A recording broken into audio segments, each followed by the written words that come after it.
laksanakan persiapan dengan baik. Siap, gerak! Mengawali pelayaran hari ini. Berdoa, mulai. Ya Allah yang Maha Besar. Syederalun TNI Angkatan Laut akan mengambil bagian dalam latihan multilateral yang bertajuk Multilateral Naval Exercise Milan 2022 yang akan dilaksanakan di India.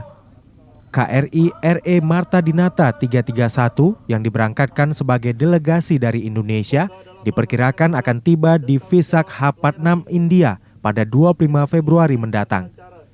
Komandan Satuan Kapal Eskorta Komando Armada RI 1 dan Satkor Koarmada 1 selaku dan Satgas Multilateral Naval Exercise Milan 2022, Kolonel Laut P. Wawan Trisatya mengatakan, latihan Milan 2022 merupakan latihan maritim terbesar 2 tahunan yang dilakukan Angkatan Laut India sebagai tuan rumah.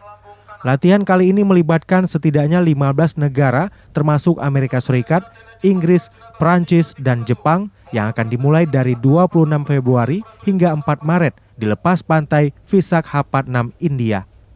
Ini latihan kebijakan strategis Kepala Staf Angkatan Laut Laksamana TNI Yudo Margono dalam penguatan diplomasi militer dan meningkatkan kontribusi dalam memenangkan kepentingan nasional.